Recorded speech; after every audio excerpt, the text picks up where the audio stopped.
The people who saw it coming that afternoon mostly did not call it a tornado. It did not look like the picture of one.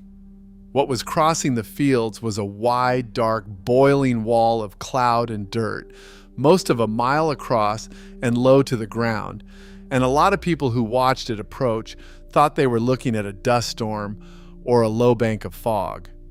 Then they heard it. Survivors said it sounded like a train, a long, continuous roar that arrived before the wind did. By the time it was close enough to understand, it was already on the town. This happened in one town after another across 3 states for 3.5 hours on the afternoon of March 18th, 1925. Almost nobody had a warning because in 1925 there was no such thing. There was no radar in 1925. Radar that could see a tornado was 30 years away. There were no tornado watches, no warnings, no sirens, and no system of any kind for telling a town that a storm was coming for it.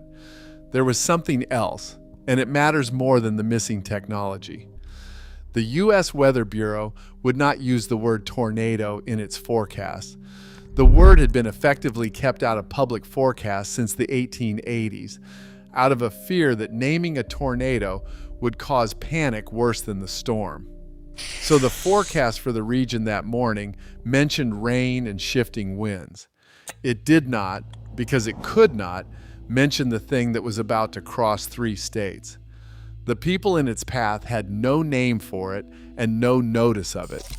That is the real subject here. The storm was enormous, and it arrived into a world with no way to see it coming. It formed a little after 1 in the afternoon in the farm country northwest of Ellington, Missouri. A farmer was killed there, one of the first, and the storm was already moving fast to the northeast. 2 things made this tornado different from almost any other. It moved fast, across the ground at 60, and by some reconstructions, 70 miles an hour, roughly twice the pace of an ordinary tornado, which gave the towns ahead even less of the little time they might have had.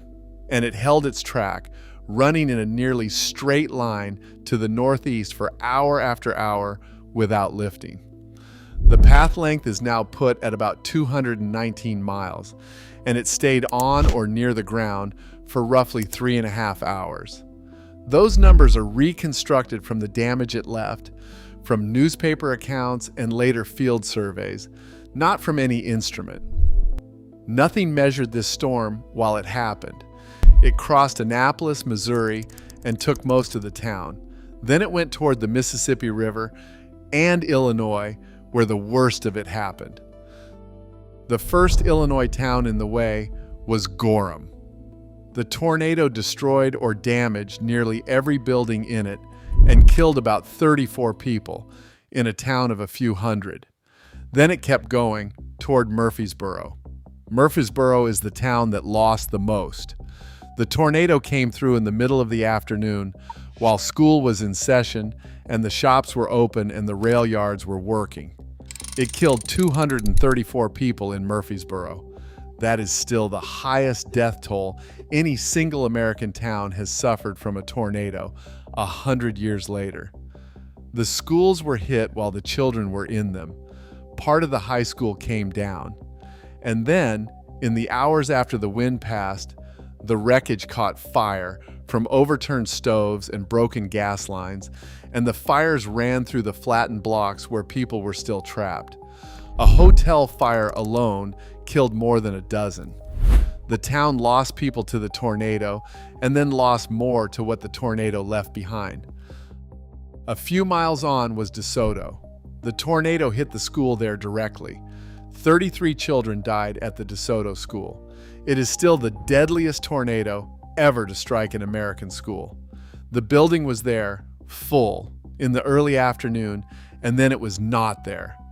East of there was West Frankfort, a coal mining town.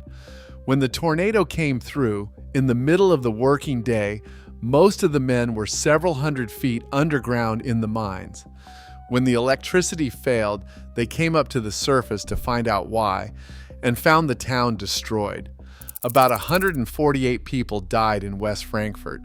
Because the men were down in the mines, most of the dead were women and children, and some of the miners came up out of the ground to find their own families among them. The tornado crossed the Wabash River into Indiana, still at full strength, more than 3 hours after it began, and it had not noticeably weakened. It struck Griffin and nearly erased it.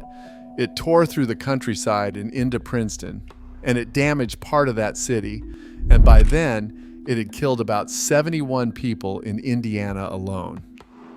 At around 4:30 in the afternoon, near Petersburg, Indiana, more than 200 miles from where it started, the tornado finally lifted off the ground and was gone. It had crossed 3 states in a single afternoon in a nearly straight line, faster than a car of the day would take you along the same route. The number usually given for the dead is about 695. It is the highest toll of any tornado in American history, and it is a best estimate, not an exact count. The path ran through farm country and through mining towns full of immigrant families, and in 1925, those were not the people whose deaths were counted most carefully. The rural dead and the mine town dead were tallied unevenly. The real number is close to 695, and it may be somewhat higher, and it was never going to be exact. There is a second open question, and it is a technical one that this audience will care about. For a long time, it was described as a single continuous tornado. Modern reanalysis, going back over the plat maps and photographs and the old damage reports, finds no real break in the damage for at least 150 miles, which supports the single tornado reading. Near the two ends of the path in Missouri and Indiana, there are gaps and shifts in the damage that may mean a separate tornado did some of it. The working conclusion is that the core of it was one tornado, on the ground continuously, for longer than any other in the record. The edges of that claim are still argued honestly by people who study it. The center of it is not seriously in doubt. Go back to the forecast. The Weather Bureau avoided the word tornado for decades, and the reasoning was not stupidity. Forecasters could not predict tornadoes with any accuracy, and the fear was that a warning that did not come true would cost them the public's trust in every other forecast, and that the panic from a warning might kill more people than a storm. That reasoning held for a very long time. The Bureau did not begin to change it until the late 1930s, and the word was not fully returned to public forecasts until around 1950, after a generation of storms like this one made the silence impossible to keep. So on March 18, 1925, the science to see it did not exist, and the one institution that might have said something was forbidden by its own policy from saying the word. The people watching the dark wall cross the fields were, in the most literal sense, on their own with it. A storm like this one today would be seen coming. The same 3 states now sit under radar that would have picked this tornado up while it was still forming, and the warning would have gone out ahead of it, town by town, with a lead time measured in tens of minutes. That is stated as record, not as a lesson. The distance between those 2 afternoons is the whole point, and it does not need underlining. The people in Murphysboro and DeSoto and Griffin did not fail to take a warning. There was no warning to take. They stood in their doorways and their schoolyards and watched something cross the fields toward them that they had no name for until it arrived. The storm was the deadliest in the country's history. What made it so was partly its size and partly the year it came. There is another one on screen about the 1936 Tupelo-Gainesville outbreak, the next time the country learned the same lesson in the same decade.